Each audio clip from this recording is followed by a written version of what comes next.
Hola, ¿qué tal? Ya nuevamente un martes para juntas seguir aquí leyendo y platicando en cuanto a Débora. Ya empezaron un poquito las lluvias, pero sigue haciendo calor. No sé si en este momento esté lloviendo donde tú estás, pero ojalá y no sea un chipi chipi porque nada más nos alborota el calor. Pero bueno, gracias a Dios tenemos un buen clima aquí en la Ciudad de México. Mira, creo que es importante el explicar, que no lo hice las dos veces pasadas, el por qué los jueces. Bueno, dije que los jueces es después de que Josué los introduce a la tierra prometida, muere él, mueren los ancianos y el pueblo se aparta y Dios empieza a levantar personas, ¿sí? En este caso en particular de Débora, había pasado 80 años en el que el pueblo había estado en paz, ¿sí? El juez que estaba era Ahod, pero después de esos 80 años, los israelitas muere Ahod y vuelven nuevamente a la idolatría. Nuevamente a la idolatría. Entonces, volvían a la idolatría y al estar con una actitud de adoración a ídolos, venían otros pueblos y los dominaban. En este caso, que es Débora levantada, Javín, el rey de Canaán, es quien los domina. Ahora, es bien importante tomar en cuenta el pasaje, aquí el verso 3 del capítulo 4 de Jueces. El contexto de este verso 3 del capítulo 4 de Jueces es que había pecado. Fíjense cómo dice: entonces los hijos de Israel clamaron a Jehová. El 1 dice: después de la muerte de Ahod, los hijos de Israel volvieron a hacer lo malo, ¿sí? Viene Javín, los empieza a esclavizar, y fíjense, dice: entonces los hijos de Israel clamaron a Jehová.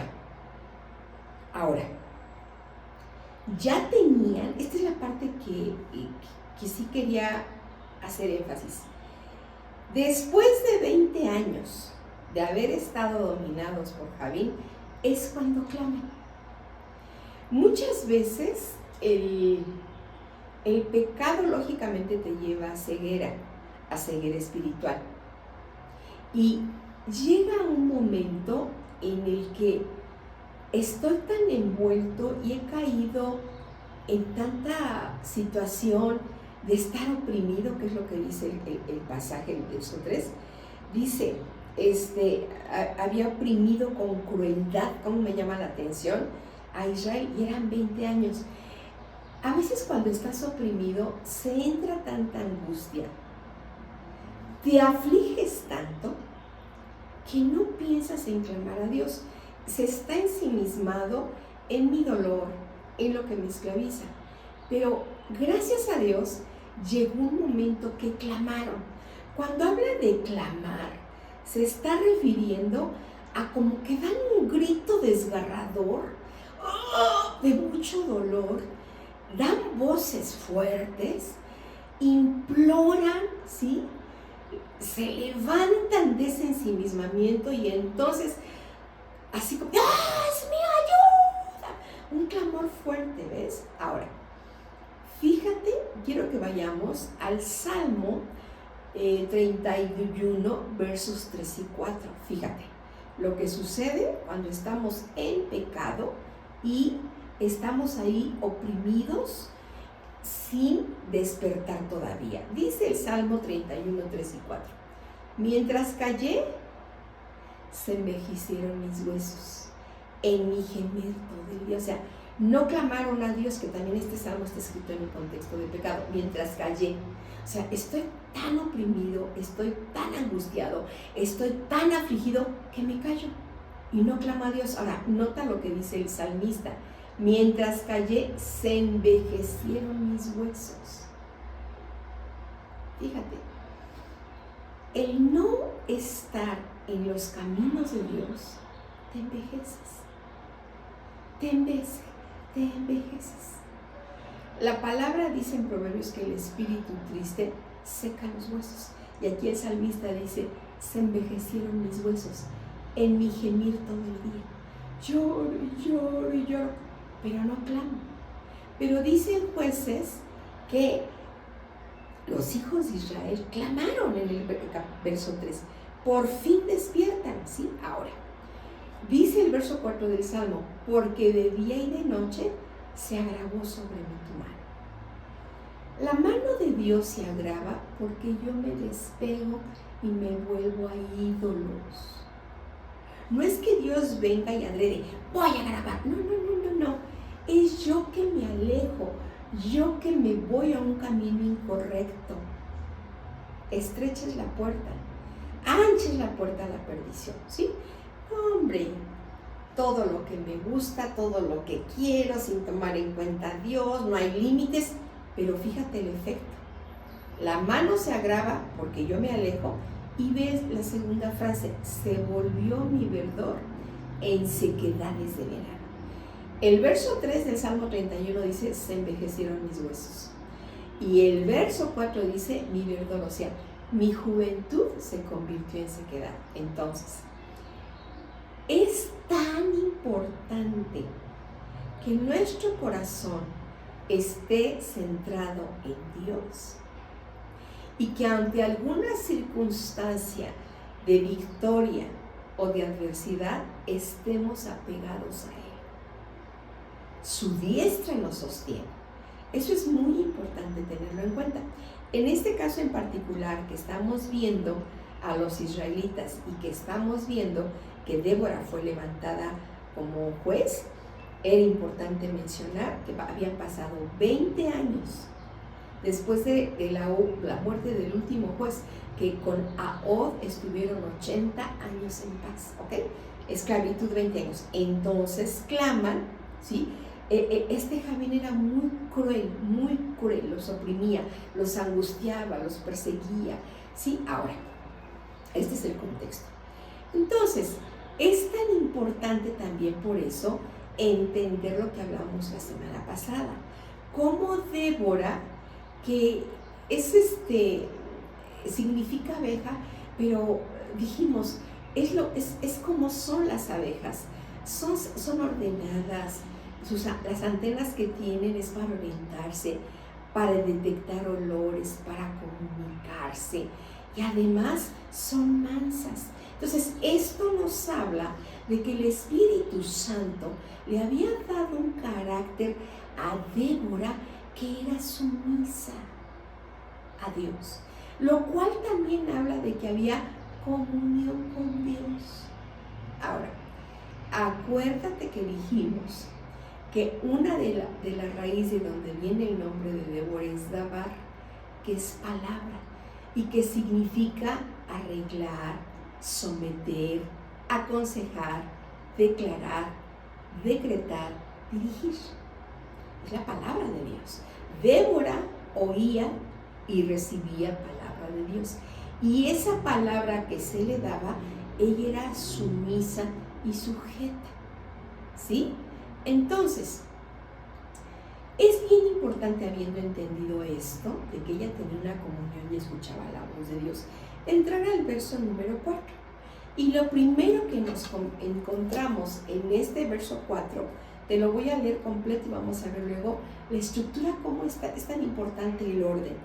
Gobernaba en aquel tiempo a Israel una mujer, Débora, profetisa, mujer de Lapido.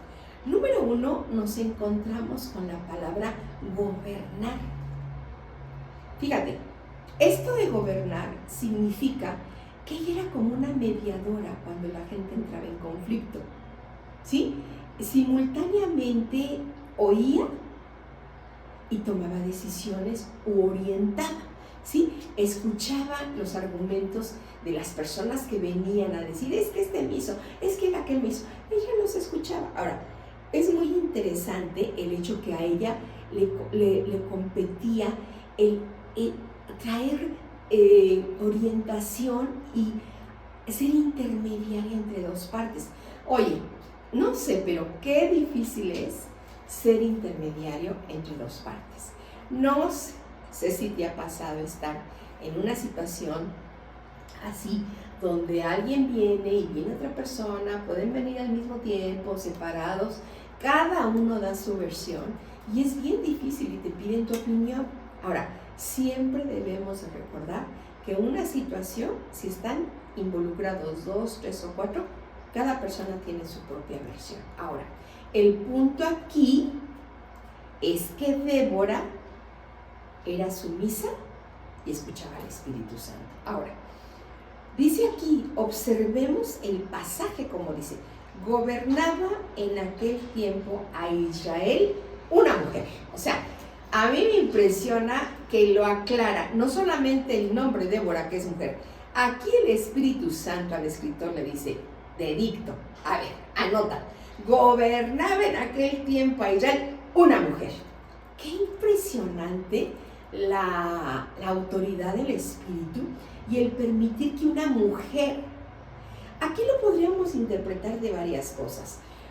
Algunas personas podrán decir, es que no había hombres, pero aquí la parte, hay esa interpretación, que no había hombres listos para gobernar. Pero ¿sabes qué? También es muy importante en lo personal, yo digo, oye, Dios nos toma en cuenta y nos capacita al Señor y aclara que es un momento, ¿sí? En especial, donde a Él le place levantar una mujer. Ahora, veamos todo el pasaje y la protección. Fíjate, dice, una mujer, Débora, nuevamente el nombre, o sea, mujer, Débora, ¿ok? Profetiza, el llamado, la unción, ¿sí? Ser ese intermediario, ese llamado, esa unción. Además, el profetizar es que tenía esa inspiración divina. O sea, no nada más algo que llegaba y ahí se quedaba. Número uno, lo oía.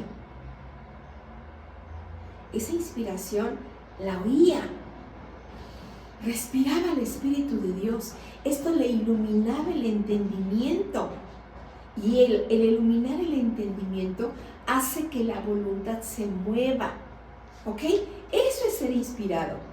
O sea, respirar al Espíritu, escuchar su voz, que trae entendimiento, ¿sí? Y mover la voluntad. Ahora, qué importante, mira, es escuchar a un profeta, pero quiero hacer un paréntesis para que nos quede claro algo. Es fundamental, es muy sano, escuchar al profeta. Es fundamental, esto sí es así la palabra, fundamental, no solamente ver que haga milagros, es fundamental que dice. Porque la palabra en Deuteronomio habla de profetas falsos que hacían milagros y en ocasiones la gente los seguía. Entonces, antes de ver un milagro o de escuchar la palabra o escuchando la palabra profética, tenemos que ver qué dice ese profeta de la palabra. Acuérdate el pasaje que la mayoría no sabemos de memoria de Pedro. Esta es la palabra profética segura. Todo lo que un profeta venga y me diga tiene que estar fundamentado en la palabra. Si alguien viene y me dice, es que tú debes de ir y ahorcarte, y tú vas a decir, ¿dónde dice ahorcarte? Ah, sí, la palabra dice, Judas fue y se ahorcó.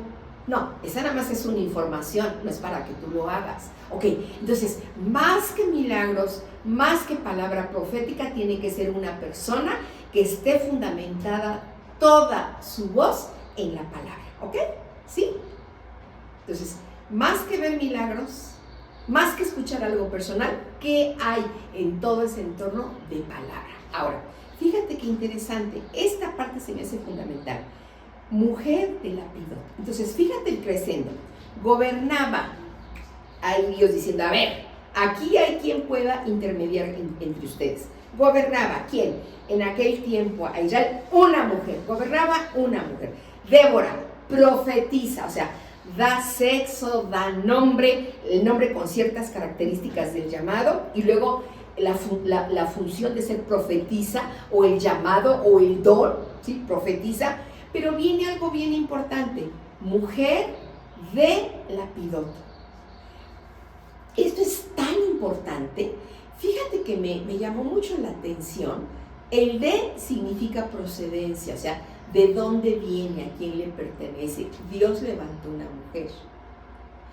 Pero en la cobertura privada a Débora era Lapidot, era Cristo y era Dios. ¿Sí? Acuérdate que la Trinidad está en toda la Biblia. Entonces, tú ves aquí una protección de Dios al llamado de una mujer en una función de dar palabra que tiene esta capacidad de arreglar, someter, aconsejar, declarar, decretar, dirigir. O sea, yo veo a un Dios tan protector de Débora. Por eso es importante, mujer de Lapidot. O sea, tiene un esposo al cual está sujeta, por eso la llama, y además está sujeta a mí, en el nombre, y lo está diciendo. Ahora, es muy interesante, o a mí se me hizo muy interesante, buscar qué significaba Lapidot. Fíjate que Lapidot significa brillo, lámpara, antorcha. Entonces, esto me hace ver, no sé si tú así lo entiendas, pero cuando yo vi el significado de Lapidot, Dios me está permitiendo que me quede claro que no le intimidaba a Lapidot. Él tenía un brillo por sí mismo. Él era una antorcha por sí mismo. No sentía una competencia con Débora. Débora era mansa, entonces era mansa con Lapidot y era mansa con Dios. Y Lapidot nunca sintió una competencia, porque ella sí, yo no. No.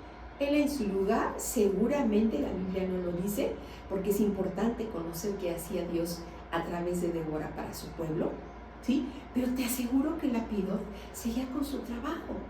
Acuerda que el pueblo de Israel era un pueblo de campo, que tenía sembradíos y tenía animales.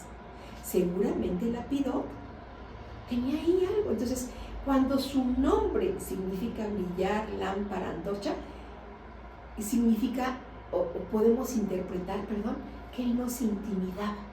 ¿Sí? Ahora, con esto podemos ver esa protección de Dios a Débora y al pueblo. Los jueces que Dios levantaba eran jueces que se iban a sujetar a Dios. Y en el caso de una mujer, por protección a ella y por ejemplo al pueblo, tenía un esposo ante el cual se sujetaba y se sujetaba a Dios. Y yo creo firmemente que el esposo también se sujetaba a Dios. Por eso el nombre de brillar, ¿sí?, de ser una antorcha, o sea, no, nada intimidado. Entonces aquí vemos esta protección de Dios. Mira, hay un pasaje en el Salmo 31:20, dice: en lo secreto de tu presencia lo esconderás de la conspiración del hombre. O sea, el pueblo de Israel no empezó a murmurar: ay, una mujer, pero ¿cómo? Si las mujeres no deben de tener esas responsabilidades, no están capacitadas. El Espíritu Santo lo permitió, y en una protección total. Fíjate, el Salmo sigue diciendo: los pondrás en un tabernáculo a cubierto de contención de lenguas. Pero, dice la primera frase: en lo secreto de tu presencia. Y ese era el punto de Débora. Débora iba, sabía, vivía en lo secreto de su presencia. En ese secreto de su presencia, el hombre en general no podía hacer una conspiración con ella. Y ella era un ejemplo de sujeción a su esposo y a Dios. Esto da como efecto la siguiente frase del pasaje: lo pondrás en un tabernáculo a cubierto de contención de lenguas. El tabernáculo, acuérdate que era una tienda, o sea, allá cubierto, sin que nadie traspase. ¿Cómo ves? Mucho que aprender de Débora, ¿no? La mansedumbre, el ser manso, sujeto. Todo un tema para nosotros las mujeres. Nos vemos la siguiente semana.